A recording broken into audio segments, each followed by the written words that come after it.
səsi bulaq kimi qaynayan bizim əzizimiz Eldəniz Məmmədov buyurur.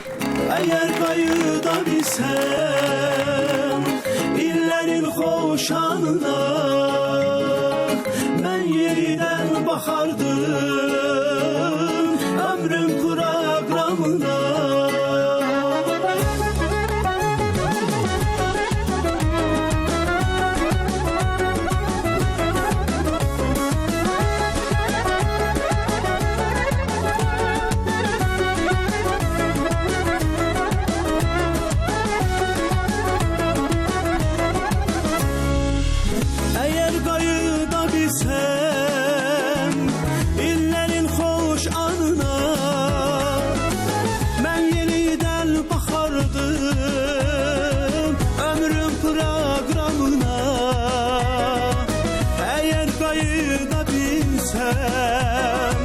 O gençliklerine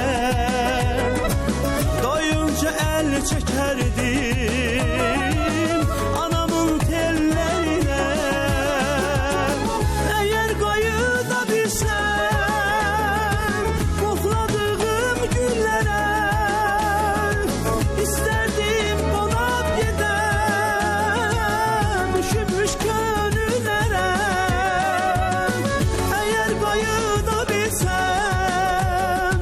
Boş geçen illerime koymazdım karelensin kahveret ellerime.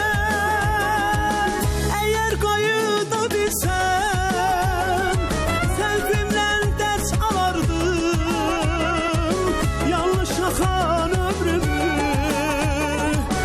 cığırına salardım.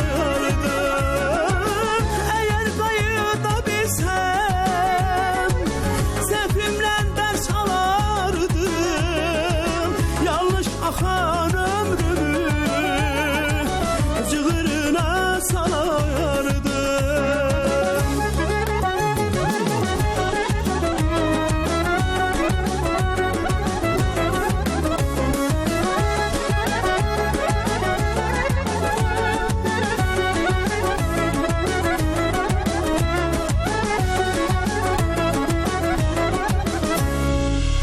Eğer kayıda bilsem ana yurdun boynuna, ellerimi görerdim dolanardım boynuna.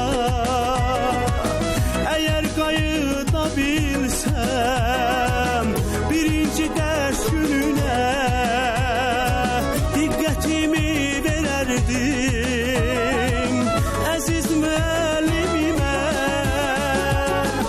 Eğer kayıda bilsem kokladığım güllere, isterdim konak gidem üşümüş gönüllere. Eğer kayıda bilsem boş geçen illerime koymazdım karelensin kahveret ellerime. Eğer kayıda bilsem selfimle ders alardım, yanlış akan ömrümü cığırına salardım.